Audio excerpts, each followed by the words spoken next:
अस्सलामुअलैकुम नाज़रीन, वॉल्यूम 163 के पार्ट 3 में खुशामदीद। एपिसोड की शुरुआत में बुरहान को पोज बजाते हुए नज़म गा रहा होता है। एक बार सरदार आला जंग छेड़ता है, वो जंग करता है और बहादुर जंगजू पुकार उठते हैं जब वो उन्हें पुकारता है। घुटने टेको जालिम सब सर गिर जाएंगे, तमाम मजलूम खुश हो जाएंगे, उनकी चीखें खत्म हो जाएंगी, तमाम गुंबद एक दिन आजाद हो जाएंगे, दुनिया हमारे निजाम को देखेगी। दिल जलेंगे, मजलूमों को उनके दर्द का इलाज मिलेगा। दिल जलेंगे, तीर निशाने पे लगेंगे, पहाड़ गिर जाएंगे, पहाड़ गिर जाएंगे। दिल जलेंगे, मजलूमों को उनके दर्द का इलाज मिलेगा। नज़म के खत्म होते साथ ही सब लोग बुरहान को खूब दाद देते हैं, जिस पर बुरहान उनका शुक्रिया अदा करते हुए कहता है, हुजूर हम आपके साथ और पीछे खड़े होकर हर हदफ तक पहुंचेंगे इंशाअल्लाह। जवाबन उस्मान साहब कहते हैं, हमारा हदफ कैज़ल इल्मा है, अगर अल्लाह ने चाहा तो हम उस तक जरूर पहुंचेंगे। यह सुनकर सब इंशाअल्लाह इंशाअल्लाह कहते हैं। बोरसा में हसरियो आगे बढ़ रहा होता है कि वो सामने से आने वाले क्योमास को देख जाता है। क्योमास आगे बढ़ता है तो हसरियो उसका पीछा करना शुरू हो जाता है और कहता है, तुम यहाँ क्या कर रही हो। कुछ देर के बाद हसरियो दूसरी तरफ से उसके सामने जा पहुंचता है और पूछता है, क्योमास तुम बोरसा में क्या कर रही हो, क्या उस्मान साहब ने गर्मियान को मना नहीं किया था।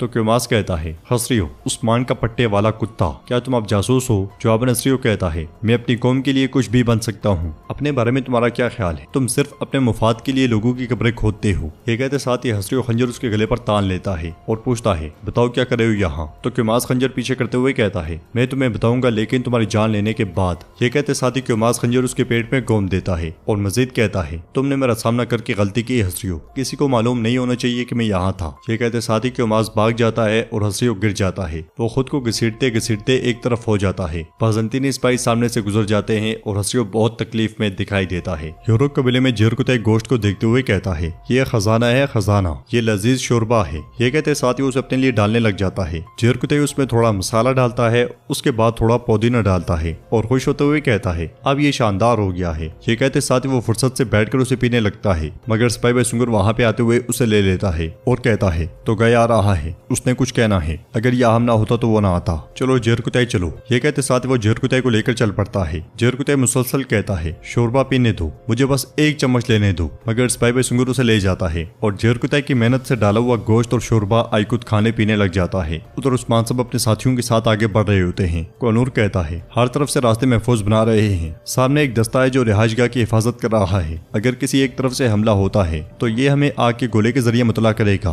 फिर इस तरह दूसरे फौरन हमला करेंगे। यूरोप जंगजू किसी भी हमले के लिए तैयार हैं हुजूर। यह सुनकर उस्मान साहब कहते हैं, तुम हमारी तैयारियों के बारे में बात कर रहे हो, दुश्मन इस वक्त क्या सोच रहा होगा। तो बुरहान कहता है, एज़नीक और तमाम किलों पर हमारे जंगजू नजर रखे हुए हैं और बोरसा में भी हमारे जंगजू पूरी तरह से तैयार हैं। यह सुनकर उस्मान साहब कहते हैं, फिर आइकुत को बताओ ताकि वो तमाम तैयारियां देख सके। इसलिए में तो गए वहां पहुंचता है और घोड़े से उतरने के बाद उस्मान साहब से कहता है, हुजूर हमें हुलफरा से मालूमात मिली है, कुस्तांतीनिया लकवा की तरफ रवाना हो रहा है और कुस्तुनतुनिया से इमदादी जहाज आ रहा है। यह सुनकर उस्मान साहब कहते हैं, जंगजू को तैयार होने को कहो और तुम भी हमारे साथ होगे तो गए, कुस्तांतीनिया लकवा में तुम्हारी कब्र बनेगी। ये कहते साथ ही उस्मान साहब तेजी से आगे बढ़ जाते हैं। नाजरीन इसके बाद हम देखते हैं कि काई कबीले में गोंचा सरदार याकूब के पास बैठकर रोते हुए कहती है, उठें बाबा उठें, बराए मेहरबानी उठें, बताएं आपने मुझे माफ कर दिया क्या। मैं बहुत थक गई हूँ बाबा, मुझे नहीं मालूम था कि ये मेरे दिल पर इतना बोझ डालेगा। अब मेरी औलाद होगी और मैं माँ बनूंगी। मैं समझ गई हूँ, मैं आपका दर्द समझ सकती हूँ, मुझे माफ कर दें। इसलिए मैं सरदार याकूब अपनी आंखें खोल लेता है और गोंचा को देखते साथ ही उसे पुकारता है।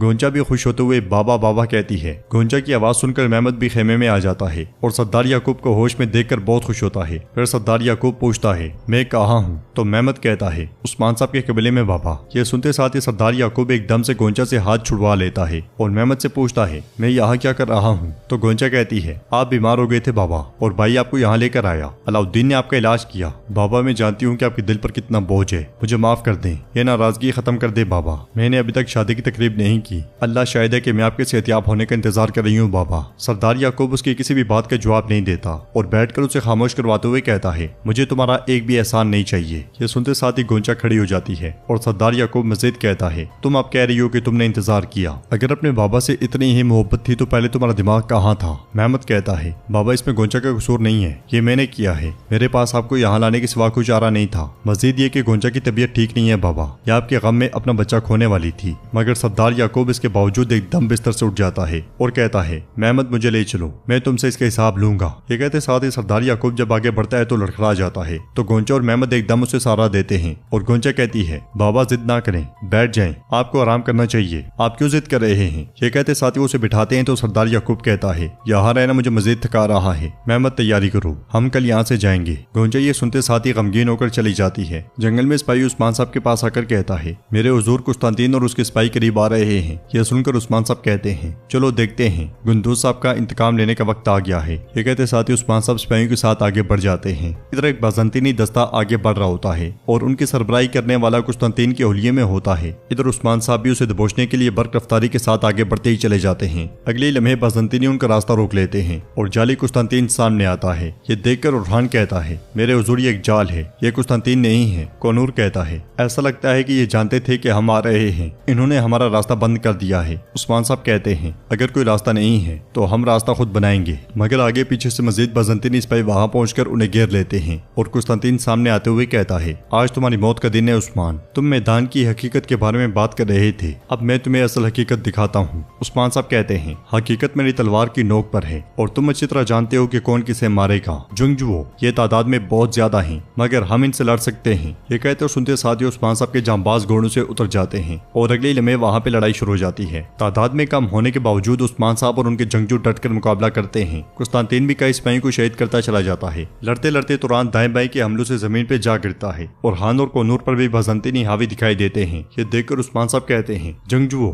मजबूती से खड़े रहो, हम यहाँ से निकल जाएंगे। अपने सरदार की आवाज सुनते साथ ही हान और कोनूर एकदम से उठते हैं और बाज़ंतीनियों पर टूट पड़ते हैं। बाज़ंतीनियों को जहन्नुम वासिल करते हुए बुरहान कहता है, हुजूर के लिए रास्ता बनाओ, काई अपने सरदार के बगैर नहीं रहना चाहिए। जवाबन उस्मान साहब उससे कहते हैं, बुरहान खामोश रहो, अभी तक मैं जिंदा हूँ और तुम्हारे साथ हूँ। सब फिर से अल्लाहू अकबर का नारा बुलंद करते साथ ही बाज़ंतीनियों का कत्लेआम शुरू कर देते हैं। लड़ते लड़ते उरहान और एलेक्सियोस आमने सामने आ जाते हैं। उरहान उससे कहता है, रहम का नतीजा नुकसान होता है एलेक्सियोस, हमें तुम्हें कबीले में ही मार देना चाहिए था। तो एलेक्सियोस उसे झूठ बोलते हुए कहता है, क्या तुम ये जानने के लिए बेताब नहीं हो कि आज तुम कैसे फंस गए उरहान? कबीले की तरफ से आने वाले पैगाम से हमें तुम्हारी मुहिम के बारे में पता चला। वो जो हुलोफेरा से तुम्हारी अजीम मोहब्बत को जानता है और उससे हसद करता है, वो कौन हो सकता है उरहान? क्या तुम्हें अंदाजा नहीं है? कुछ देर सोचने के बाद उरहान चिल्लाते हुए कहता है, खामोश, तुम घटिया इंसान। ये कहते साथ ही उस पर हमला कर देता है। काफी देर तक बाज़ंतीनियों का मुकाबला करने के बाद उस्मान साहब और उनके जांबाज काफिरों के सामने कमजोर पड़ते हुए दिखाई देते हैं। मगर इसी लम्हे एक तीर कुस्तांतीन को आ लगता है। तीर मारने वाले सुंगूर आगा बुलंद आवाज से कहते हैं, आप अकेले नहीं है उस्मान साहब, सरदार का ऐसे भी उनके साथ होते हैं और वह सब बाज़ंतीनियों पर तीर बरसाते ही चले जाते हैं। मुश्किलात में फंसे हुए उस्मान साहब के साथ ही सुख का सांस लेते हैं और दुगने जोश के साथ काफिरों पर टूट पड़ते हैं। कुस्तांतीन तीर तोड़ते हुए कहता है, मैं वापस आऊंगा उस्मान, मैं वापस आऊंगा। ये कहते साथ वो भाग पड़ता है और उस्मान साहब उसके पीछे जाते हुए कहते हैं, कुस्तांतीन तुम कहाँ भाग रहे हो? जरकुतै दो बाज़ंतीनियों को काटते हुए कहता है, मैं तुम्हारी वजह से शोरबे के 2 चम्मच भी ना पी सका। तुम सबको मारने के बाद भी मेरा गुस्सा ठंडा नहीं होगा।